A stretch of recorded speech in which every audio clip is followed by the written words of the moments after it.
Choi. This is my project, Texaco, Literature and History. So some background on Texaco is that it was a novel written in 1992 by Patrick Chamizo, a French author. And some background on it is that some have considered it to be the untranslatable novel.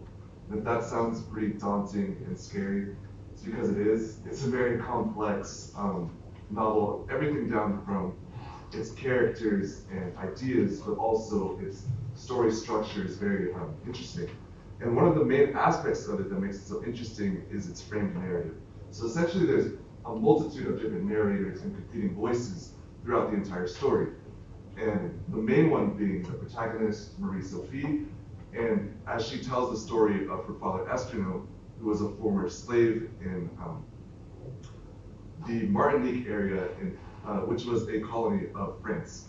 And can you go to the fourth slide? So here's like a little picture of this area. It's a small little colony off the northern coast of Southern America, and pretty much this dynamic between colonizer and colonized is something that comes up a lot throughout the story. And can you go back to the second one, please? Thank you. And yeah, part of the setting is this sort of battle over control and where they fit in within this more colonial society. And what's interesting is that there's a timeline given at the beginning of the story. It's almost like a preface to the events of the story. And this timeline is titled Milestones in Our Attempts to Conquer the City. And this essentially is the main plot of the book is Marie-Sophie and her father. It tells the story of how they moved from their history rooted in slavery towards this sort of goal and center called City, which is Port-au-Prince, the capital of this sort of colonial society that represents all of the sort of capitalistic goals and sort of exploitative practices of France. And can you go to the next slide? And what's interesting about this timeline is in the actual story itself is that it begins in 3000 BCE. Astronomical slavery did not begin in 3000 BCE, but it's just a very absurd date to start any sort of literary timeline that doesn't really make any sense. So this is essentially Chamizo's first question that he's drawing attention to. Why would you start with the year 3000 BCE and then end with Marie-Sophie's death in 1989? That doesn't really add up, right? And the reason he does this is because he's drawing attention to sort of, if you go back to slide 2 really fast, sorry. Sort of like the rich history of the Caribbean people and their culture. So essentially, the subheading we see is within the 3000 BCE date is the Galabais, Arawaks, Caribs occupy the Caribbean islands.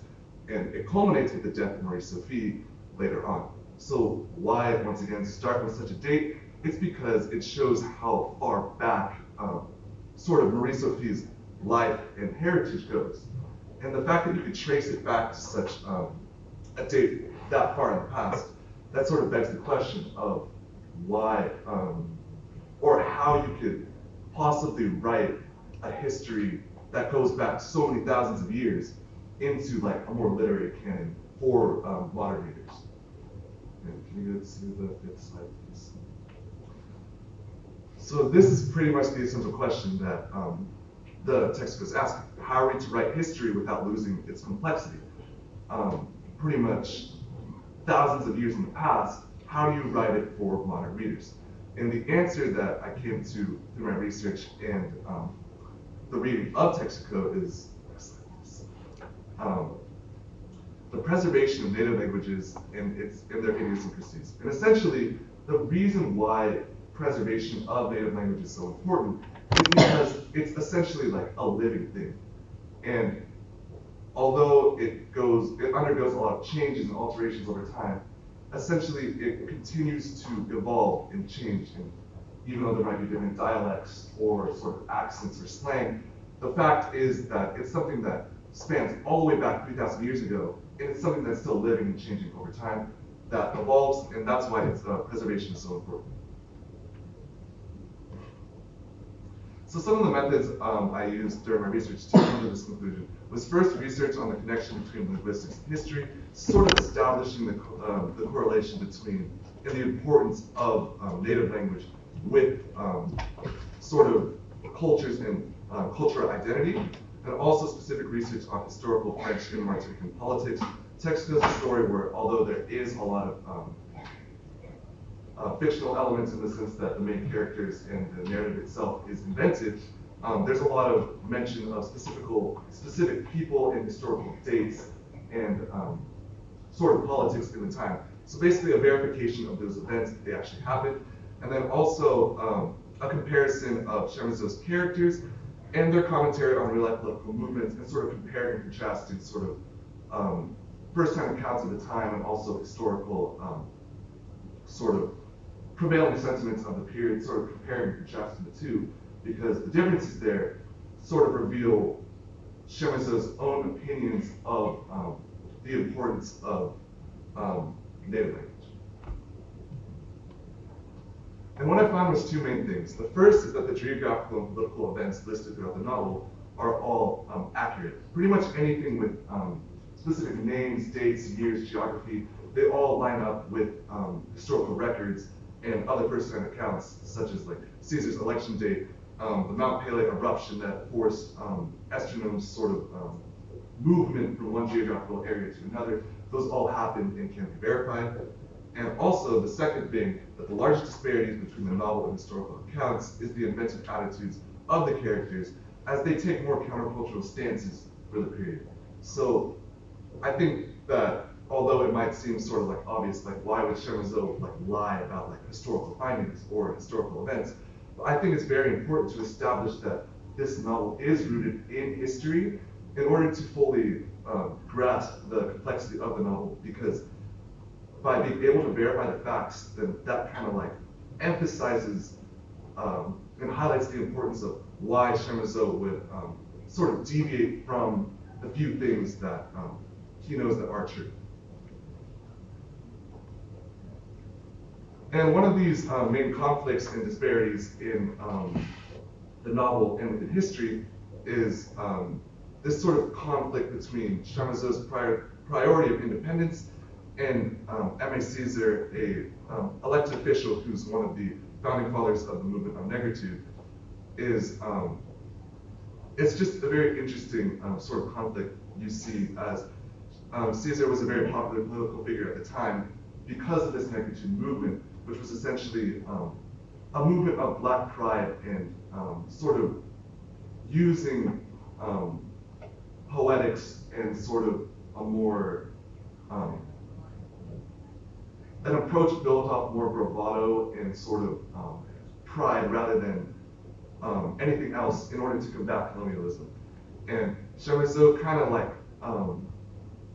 rallied against this, as here's a quote from Caesar to define his movement. It says, "One must make the French language yield to the bent of black genius, or else one does not use French and use his own language to stand out." So one of the hallmarks of negritude is sort of this use of the French language.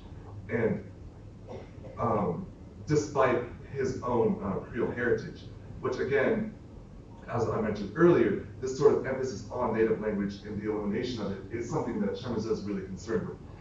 And his sort of use of it is what Chamizo sees more as an assimilative approach to combating colonialism, which he does not really like. As this quote says, Martinique's experience as a department has been a catastrophe. Yes, there have been undeniable economic advantages, but at what cost? Dependency, a lack of positive vision, creation of an artificial consumer society that lives from handouts. That is not an achievement. And what he's referring to is the hallmark of Caesar's accomplishments in office, which was essentially making Martinique a department of France rather than sort of like its initial, the disconnect between city and Martinique. And he's saying that by sort of predicating his movement based off of a more prideful approach, and it's kind of covering up the hurt and the wrongdoing that the colonists or the colonizers imposed onto them. So he's saying that you're covering it up by kind of rising to the level and trying to fight on their terms rather than maintaining her own independence. And once more, just more on the sort of like conflict between like the assimilation that of Caesar's regime and what Chamizo believes in. So essentially, in the novel, Marie Sophie, the narrator, she's sort of living through this entire political movement where Caesar's gaining rapid popularity. There's various historical accounts that sort of attest to this, his movement gaining momentum.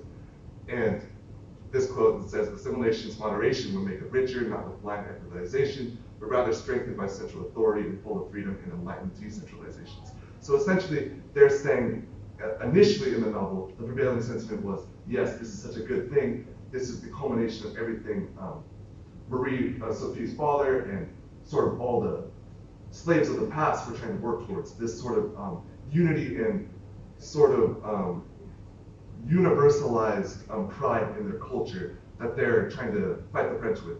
However, as I'll get to a little later, Marie Sophie kind of changes her tune later on, which is another, as I referred to earlier, another difference between sort of the historical accounts and the characters Chamizo creates, which is that, this sort of assimilative approach is one that was more popular throughout that era. However, she takes a fairly like mysteriously like opposed stance to it later on, and this is mainly because as her father astronome sort of begins to pass away, she kind of takes it upon herself to tell her story.